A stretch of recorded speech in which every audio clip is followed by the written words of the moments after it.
Youn, est-ce que tu aurais un message pour Roselyne Bachelot? Pour Roselyne Bachelot, occupons. Et puis, je crois qu'on va gagner.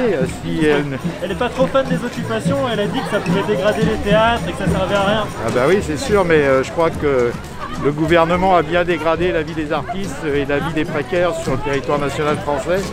Et donc, par conséquent, la seule chose qu'ils aient à faire là, c'est de retirer ce décret là, qu'ils mettent en application à partir du 1er juillet.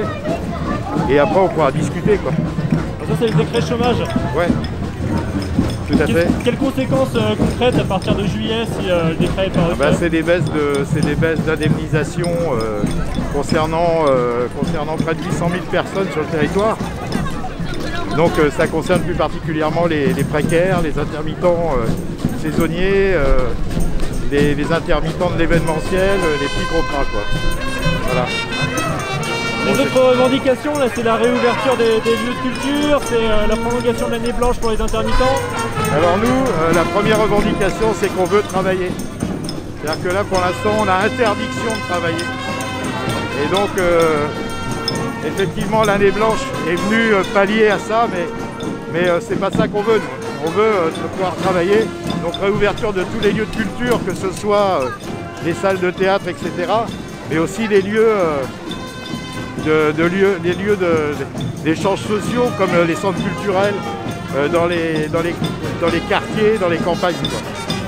Parce qu'il ne faut pas qu'on oublie les salles municipales, par exemple, dans lesquelles se pratiquent des festons et d'autres événements. Donc on demande. Et puis j'entends plus là, je peux parler plus tard. Et puis on peut s'étonner qu'un état d'urgence qui dure 1 an en arrive à cette situation-là. Bah, je dirais que ça fait penser à la drôle de guerre puisque Macron a déclaré la guerre. C'est comme en 1939, on a de quoi être inquiet. Il y a eu du répondant aujourd'hui là sur la manip. Ah, c'est énorme. Qu'est-ce qui s'est passé là? Parce que je pense que la préfecture n'était pas trop au courant de ce qui allait se produire. D'ailleurs, il n'y a pas eu beaucoup de communication dans la presse. C'est passé dans les réseaux internes en fait. Avec la CGT, nous avons fait une demande de manifestation. Les consignes de la préfecture, c'est d'appliquer les gestes barrières, que les gens soient masqués.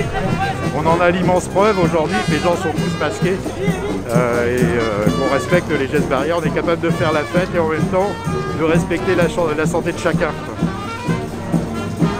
Sur la participation de tous ces groupes, on a des fanfares, des chorales, des intermittents, des artistes, des étudiants aussi, je pense. Oui, tout à fait, ouais. Ça signifie que pendant 1 an, il ne s'est pas passé grand-chose et que là, il y a un réveil social peut-être. Là, on arrive au printemps, il y a un réveil social. Là, les gens sont fatigués des contraintes qu'on donne au peuple en permanence, des contraintes liberticides.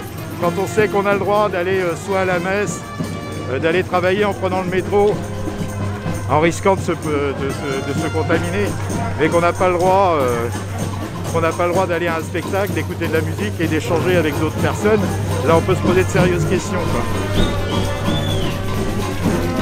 La suite, c'est quoi? La suite? Ouais. Eh ben, occupons, tant qu'on n'aura pas obtenu ce qu'on demande au niveau des artistes et ce qu'on demande aussi au niveau des chômeurs et des précaires, c'est-à-dire le retrait de la nouvelle réglementation sur les acéliques. Donc tant qu'on n'aura pas ça, on continue. Ok, merci. Voilà.